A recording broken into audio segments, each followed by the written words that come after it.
5 guys from the Philippines walked onto a festival stage in Osaka in front of an audience made up of dozens of different fan bases, genres, and countries. They weren't performing at a P-pop show. They weren't performing for a room full of people who already knew every lyric. They were standing in the middle of Summer Sonic, one of Japan's biggest music festivals, in front of a crowd built from dozens of different fan bases, genres, and countries. And by the time SB19 walked off that stage, and thousands of people in Japan were given another chance to discover SB19. Clips started spreading within hours. Different angles, different fan cameras, different moments frozen and shared. But here's the detail most people are going to miss if they only skim the headlines. Osaka wasn't even the start of SB19's day. Just hours before they hit that festival stage, SB19 sat down for their first ever Japanese television appearance, performing live on the Nippon TV morning show Day. So think about that timeline for a second. Television in the morning. One of the country's biggest festival stages by evening. That's not a coincidence. That's a rollout. And it's not finished yet, because today, SB19 heads to Tokyo for round 2.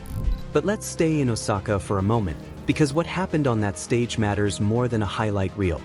SB19 didn't play it safe. They brought a full 9-song set: Damn, Gento, Quit, Memories, Mappa, Visa, Dunka, Lawless, and Crimzone. 9 songs, on a festival stage where not everyone in the audience would have already been familiar with SB19. That's the real challenge of a festival slot.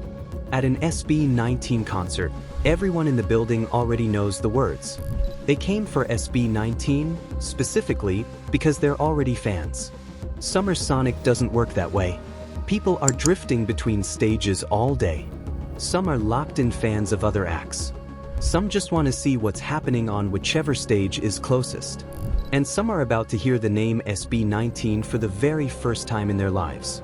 That's the opportunity hiding inside a festival set. One performance, and a stranger in the crowd stops scrolling their phone and starts asking, "Wait, who is this?" That single moment of curiosity is how an artist's audience actually grows in a new country. And 2026 has quietly become the year SB19 started chasing that moment on a global scale. Weeks earlier, they became the first homegrown Filipino act to perform at Lollapalooza in Chicago. They've been stacking festival stages, television spots, and international appearances all year. And now they've turned that same energy toward Japan. Which brings up something easy to overlook if you're only watching the festival footage. SB19 isn't just showing up in Japan for one weekend and leaving. They're building something there. Before Summer Sonic, the group released a Japan-exclusive edition of their album Wakas at Simula, complete with Japanese lyric translations and bonus tracks made specifically for that market. Tower Records Shibuya is even hosting a pop-up built entirely around the release. Put all of that side by side. The television debut, the Japan-only album edition, the retail pop-up, the festival stage. And this isn't SB19's first connection to Japan's music scene either. Their collaboration with Japanese group B, First on Toy Friend, gives them another connection to a local audience, one that goes beyond simply appearing on a festival lineup. That's not luck. That's a strategy. SB19 is trying to earn a real place in Japan's music conversation, not just borrow the spotlight for a single trending clip. And that's the harder path, because breaking into a new country rarely happens from one big moment. It happens from repetition. Breaking into a new country usually doesn't happen because of one viral moment.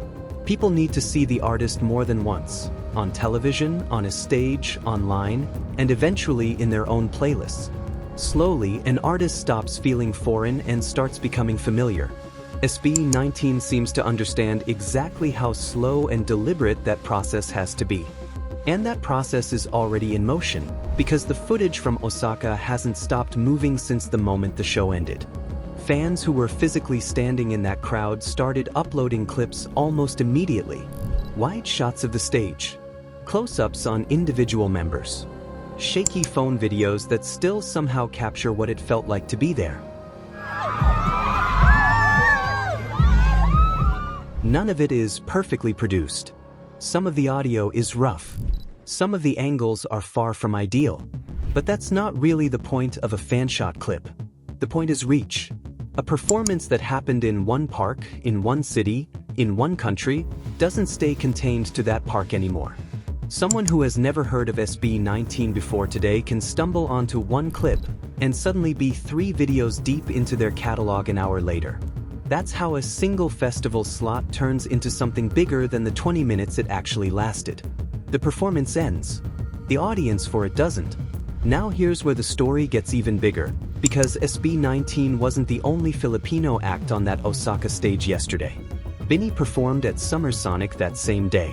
Which means, for one afternoon and evening in Osaka, 2 of the Philippines' biggest P-pop acts were representing the country at the same festival on the same day. For years, people have talked about P-pop breaking through internationally.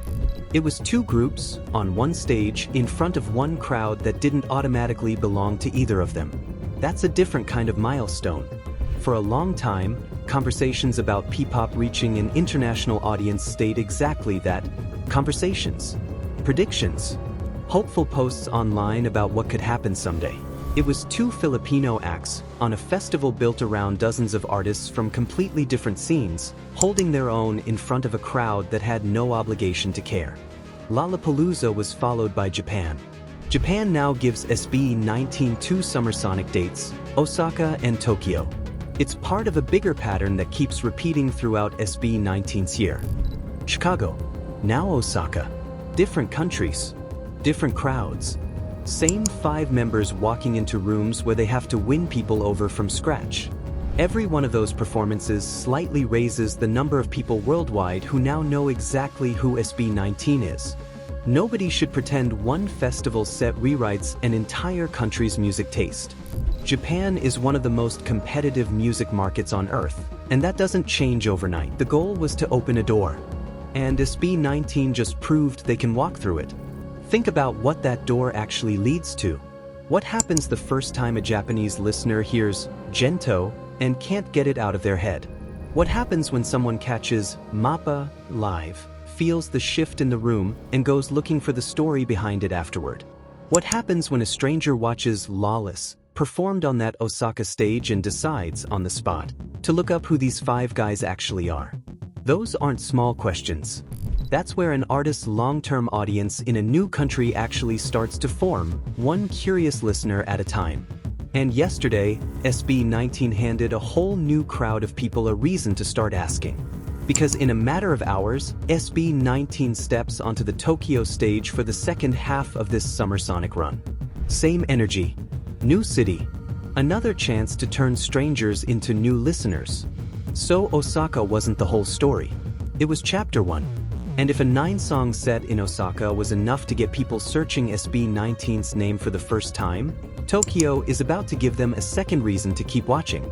From a Manila arena, to Chicago's festival grounds, to Japanese television, to 2 Summer Sonic stages back-to-back, SB19's international run keeps moving, and it isn't slowing down anytime soon. So now it's your turn. If you watched any of the Osaka footage, which moment stood out to you most? Was it Lawless? Gento? That final rush of Crimson? Drop it in the comments. And with Tokyo coming next, this story is still moving. So if you want to stay updated on SB19's next moves, international performances, and everything happening around P-pop, subscribe to Vyntra P-pop. Stay with us for the next chapter.